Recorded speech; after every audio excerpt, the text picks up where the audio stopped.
శ్రీమాత్ర నమః. పరమాచార్య స్వామి వారి లీలలు వింటూ ఉంటే మనం ఏం చేయాలి, ఏం చేయకూడదు, ఎలా బ్రతకాలి అనేది కూడా ఆయన మనకి తెలియచేస్తూ ఉంటారు. లీలల్ని లీలల్లా మాత్రమే కాకుండా ఆయన మనకి ఇస్తున్న సందేశంలా భావిస్తే మన జీవితం బాగుంటుంది.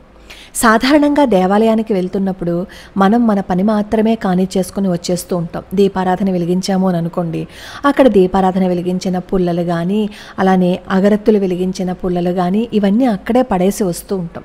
ఎందుకంటే దీపారాధన వెలిగించిన పుణ్యం మాత్రమే మనకి కావాలి, కానీ అక్కడ పరిసరాలు మాత్రం శుభ్రంగా ఉంచే విషయాన్ని మనం మర్చిపోతాం.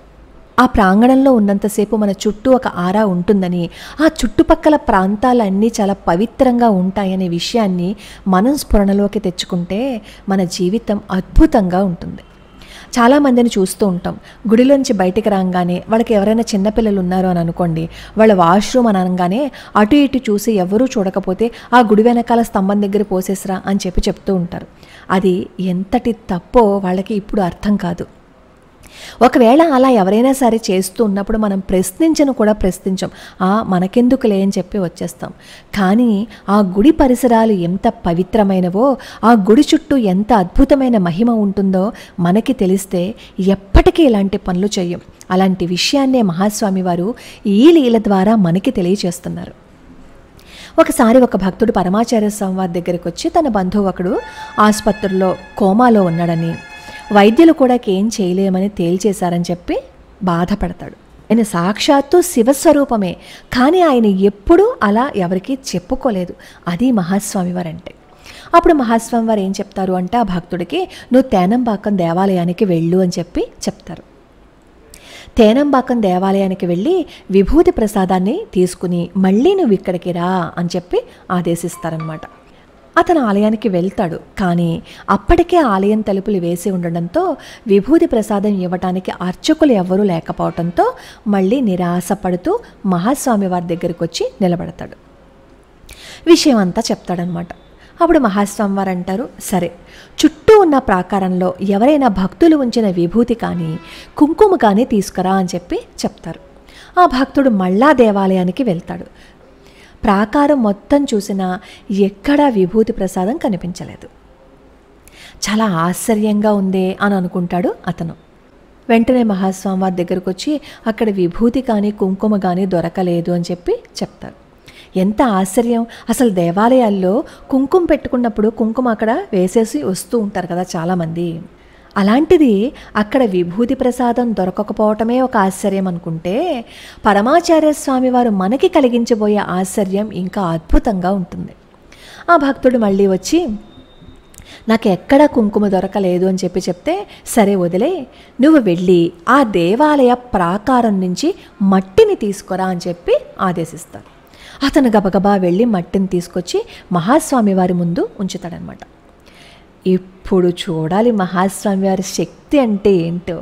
శ్రీవారు ఆ మట్టిని దగ్గరకు తీసుకుని మహిమాన్వితమైన వారి చేతి వేళ్లతో తాకుతూ ఆ మట్టికి మహత్వాన్ని ఇచ్చారు. కొద్దిసేపటి తర్వాత దాన్ని బాలుమామకి ఇచ్చి వెళ్ళి దీన్ని అతనికి ఇవ్వు అని ఆదేశిస్తారు. అతను అంటే రోగి అనమాట. స్వామివారు ఆదేశించారు కదా, బాలుమామ ఏం చేస్తారు అంటే ఆసుపత్రికి బయలుదేరుతారు. కానీ ఈ రోగి ఐసీయూలో కోమాలో ఉన్నాడు. మరి కోమాలో ఉన్న రోగి దగ్గరికి ఎవరినైనా పంపిస్తారా? పంపించరు కదా. ఏం చెయ్యాలి ఆలోచిస్తూ ఉంటారు బాలుమామ. పైగా అతని దగ్గర దేవాలయ ప్రాకారపు మట్టి కూడా ఉంది కదా, మరి అలాంటి మట్టిని తీసుకువెళ్ళాలి అంటే ఐసీయూలో ఒప్పుకుంటారా? ఇలా ఆలోచన చేస్తున్నారు. కానీ ఆదేశించింది ఎవరు? మహాస్వామి వారు కదా. అందుకే అక్కడ ఏ సమస్య లేకుండా ఐసీయూలోకి వెళ్ళిపోతారు బాలుమామ. లోపల గదిలోకి వెళ్ళి ఆ రోగి దగ్గరికి వెళ్ళగానే అద్భుతం జరిగింది.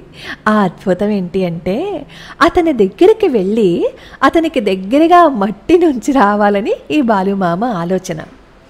కానీ అక్కడ ఏం జరిగింది అంటే, ఇలా బాలుమామ లోపలికి వెళ్ళగానే కోమాలో ఉన్న రోగి కొద్దిగా కదలికలను చూపించాడు.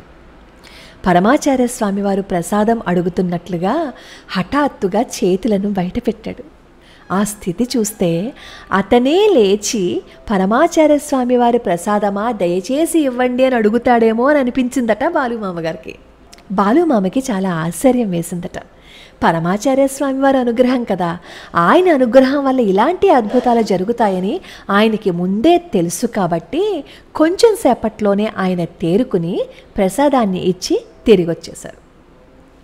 మొత్తం జరిగిన విషయం మహాస్వామి వారికి తెలియజేశారు. తమ శక్తిని తెలపడానికి ఇష్టపడని స్వామివారు సరే మరో 2-3 రోజులు ఆసుపత్రికి వెళ్ళి అతనికి ప్రసాదం ఇచ్చిరా అని ఆదేశించారు. స్వామివారి ఆజ్ఞానుసారం బాలుమామ 3 రోజుల పాటు ఆసుపత్రికి వెళ్ళి అతనికి ప్రసాదం ఇచ్చారు. అక్కడ డాక్టర్లందరూ ఆశ్చర్యపోయేటట్లుగా ఆ రోగి కోమా నుంచి బయటపడి మామూలు మనిషి అయ్యాడు అని ప్రత్యేకంగా మనం చెప్పవలసిన అవసరం లేదు కదా. ఇది మహాస్వామి వారు అంటే. మనం దేవాలయ ప్రాంగణాలని పరిశుభ్రంగా ఉంచుకుంటూ ఆ పవిత్రతని కాపాడాము అని అనుకోండి, అక్కడ అద్భుతాలే జరుగుతాయి. మహాస్వామి వారు అక్కడ ఆశ్రమంలో ఉన్న మట్టే ఇవ్వచ్చు కదా, ఎందుకు ఇవ్వలేదు, ఎందుకు తెమ్మనలేదు?